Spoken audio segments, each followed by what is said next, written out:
Hello everyone, जैसे कि आप सभी को पता है कि एमपी सिविल इंजीनियर एग्ज़ाम 2024 का एग्ज़ाम कैलेंडर आउट हो चुका है और उसका एग्ज़ाम जो है वो नवंबर में रखा गया है। जैसे लास्ट टाइम 2022 में हुआ था तो उस टाइप से रखा गया है। तो हम यहाँ पर बात कर रहे हैं हाउ टू स्कोर 145 200 में से 145 प्लस कैसे लाएं। 145 कम लग रहा होगा लेकिन हम यहाँ बात कर रहे हैं 145 एक्यूरेट मार्क्स की। ठीक है, तो हम आज इसमें यही बात करेंगे। टुडे का आज का टॉपिक जो है, today's topic, how to score 145 about 200। तो इसमें हम बात करेंगे कि 145 कैसे लाएं। ये 45 हम इसलिए बात कर रहे हैं क्योंकि इसमें नेगेटिव मार्किंग नहीं होती। नेगेटिव मार्किंग नहीं होती इसलिए हम इसमें बात कर रहे हैं। 55 अगर मैं हम छोड़ दें तो 55 में से अगर मैं हम तुक्का भी लगाएं तो 55 प्लस में से हमारे 10 भी अगर में सही होते हैं तो हमारे 155 नंबर हमारे यहाँ पर आराम से हो जाते हैं। 145 जो है यहाँ पर लीस्ट नंबर है जिसमें नेगेटिव मार्किंग नहीं है, तो 55 प्लस में से 10 नंबर भी आ सकते हैं और ये नंबर होके 155 हो सकते हैं। यहाँ पर हम सिलेबस में आते हैं। सिलेबस होता है 200 मार्क्स का, जिसमें टेक्निकल 100 मार्क्स का रहता है और नॉन टेक की अगर मैं हम बात करें तो 100 मार्क्स का नॉन टेक रहता है। नॉन टेक में अगर हम बात करें तो maths, reasoning, science, computer, Hindi, English और जीके होता है। ठीक है, तो maths, reasoning, science, computer, Hindi, English ये सभी 14 नंबर के आते हैं और जीके की अगर हम बात करें तो 16 नंबर का हमेशा से आता है। तो सिलेबस की जैसे बात करें 200 मार्क्स का होता है, टेक्निकल 100 मार्क्स का, नॉन टेक 100 मार्क्स का, और maths, reasoning, science, computer, Hindi, English ये सभी 14 नंबर के आते हैं और जीके जो है 16 नंबर का आता है। जैसे कि 17-18 के प्रीवियस ईयर क्वेश्चंस में भी हमने देखे हैं और अभी के जो 22 के लेटेस्ट हुए हैं उनमें भी हमने देखा है कि 16 नंबर का जीके आता है, जिसमें एमपी जीके का भी पोर्शन रहता है। 3 से 4 क्वेश्चंस ही हमने देखने को मिले हैं इस बार में और इंडिया लेवल का काफ़ी हद तक इसमें लेता है।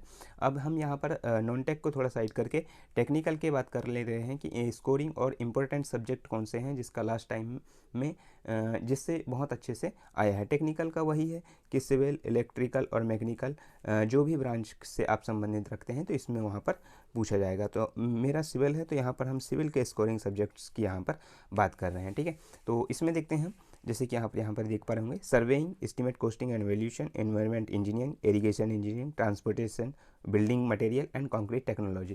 कंक्रीट टेक्नोलॉजी को अगर मैं आप अलग कर दें तो ये हो जाते हैं 7 सब्जेक्ट और 7 सब्जेक्ट में से ही लगभग लास्ट टाइम अगर मैं हम इन्हीं को लेके हैं तो 70% जो नंबर्स आए थे या क्वेश्चंस आए थे एग्ज़ाम में वो इन्हीं से आए थे। तो 70% आपका जो टेक्निकल का है वो सिलेबस यहाँ पर आपका कंप्लीट हो जाता है इन्हीं से।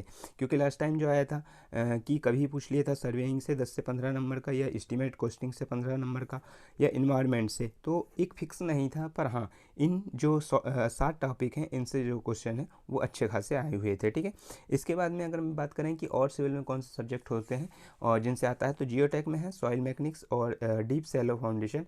तो इसका पोर्शन ज़्यादा रहता है compare to deep shallow foundation उतना नहीं रहता है, तो सॉइल मैकेनिक्स से अच्छा खासा पोर्शन आपको देखने को मिलता है। डिज़ाइन में सेम रहता है, आरसीसी और स्टील का जो है लगभग सेम पोर्शन रहता है डिज़ाइन में। ठीक है, हाइड्रोलिक्स की अगर हम बात करें तो fluid mechanics, open channel flow और हाइड्रोलिक मशीन इसका पोर्शन रहता है। और लास्ट अगर हम बात करें तो थ्योरी ऑफ स्ट्रक्चर, जिसको हम स्किप भी अभी के लिए कर सकते हैं कि अभी जैसे नहीं करना है, तो ये लगभग ये वाला टॉपिक जो रहता है ये 30% के आसपास में आपका रहता है। ठीक है, और इसके बाद ऊपर का अगर हम बात करें तो surveying, estimate, costing and valuation, environment engineering, irrigation engineering, transportation और building material and concrete technology ये लगभग 70% जो है टेक सिलेबस का कवर करता है एमपी सिविल इंजीनियर के एग्ज़ाम में। सोर्स क्या है इसका, हम कैसे किस चीज़ से पढ़ सकते हैं, तो सोर्स की अगर हम बात करें तो सोर्स है आपको प्रीवियस ईयर क्वेश्चंस पूरे लगाने पड़ेंगे। प्रीवियस ईयर क्वेश्चंस आपको एसएससी के भी लगा सकते हैं आप, और इसमें जो एमपी सिविल इंजीनियर के हुए हैं उनके भी आप इसमें लगा सकते हैं। ठीक है, तो दोनों क्वेश्चंस को आप इसमें लगा सकते हैं। इसके लिए सोर्स अगर मैं प्रीवियस ईयर क्वेश्चंस की बात करें तो यूथ कॉम्पिटिशन्स की आती है जिसमें जेई के रहते हैं, वॉल्यूम 5 तक रहती है उसमें, तो उनको भी लगा सकते हैं। उसमें लगभग 44,000 क्वेश्चंस हैं तो उनको भी लगा सकते हैं, जिसमें स्टेट जेई ए के क्वेश्चंस, स्टेट जेई के ही लगभग क्वेश्चन उसमें शामिल हैं, तो उसको भी यहाँ पर लगा सकते हैं। मेरे पास जैसे कि यहाँ पर ये वाली बुक है अभी वॉल्यूम 1 और 2 में जो आती थी 15,000 प्लस क्वेश्चंस वाली, तो इसको भी अगर मैं आप लेना चाहें तो ले सकते हैं, लेकिन ये ओल्ड वाली हो गई है, ये 20-21 के लगभग की हो गई है। तो आपको अभी लेटेस्ट पैटर्न वाली जो है वॉल्यूम 1 और 5 तक जो आती है वो आपको लेना है, ठीक है। तो इसमें सबसे पहले अगर मैं शुरुआत करने के लिए सर्वेइंग, एस्टिमेट, कॉस्टिंग और ये जो 6 सब्जेक्ट हैं कंक्रीट टेक्नोलॉजी तक, तो इनको पढ़ना है, जिससे 70% सिलेबस कंप्लीट हो जाएगा। और इसमें यूथ कंपटीशन की आप वॉल्यूम 1 से लेकर 5 तक होती है वो वाली बुक इसमें ले सकते हैं, ठीक है। और इसके बाद में गुप्ता एंड गुप्ता की भी बुक है, उसको भी आप परचेस कर सकते हैं।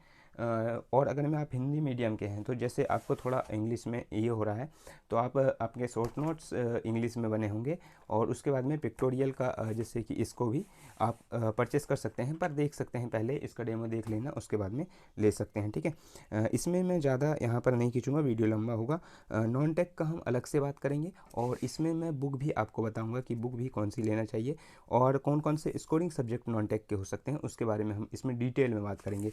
तो आज का हमारा टेक्निकल का ही टर्म्स था कि जो इम्पोर्टेंट सब्जेक्ट हैं, स्कोरिंग सब्जेक्ट 7 हैं, उनके बारे में हम यहाँ पर डिटेल में देखें, ठीक है। तो 70% टेक्निकल इससे कंप्लीट हो जाता है, और 30% जो है जियोटेक, डिज़ाइन, हाइड्रोलिक्स और थ्योरी ऑफ स्ट्रक्चर को अभी के लिए स्किप कर सकते हैं, या जियोटेक, डिज़ाइन, हाइड्रोलिक्स इन सभी 4 सब्जेक्ट को अभी के लिए स्किप करके सर्वेइंग और ये यहाँ तक जो बिल्डिंग मटेरियल कंक्रीट टेक्नोलॉजी है इसको कंप्लीट करने के लिए पहले अब इसमें आ जाता है कि सोर्स ये हो गया, PYK हो गया।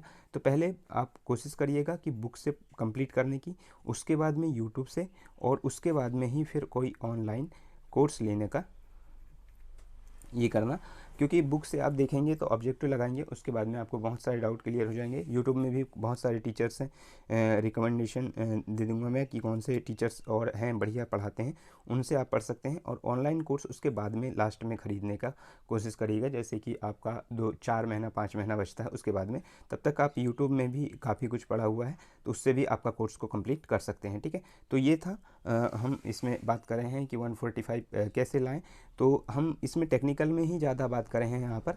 और आज कल जो बात करेंगे हम, तो नॉन टेक की और टेक्निकल की दोनों पोर्शन को अलग अलग लेकर चलेंगे। वीडियो यहाँ पर लंबा ना हो इसलिए मैंने इसको स्किप किया, और नॉन टेक में मैं तमाम बुकों को भी यहाँ पर बताऊँगा।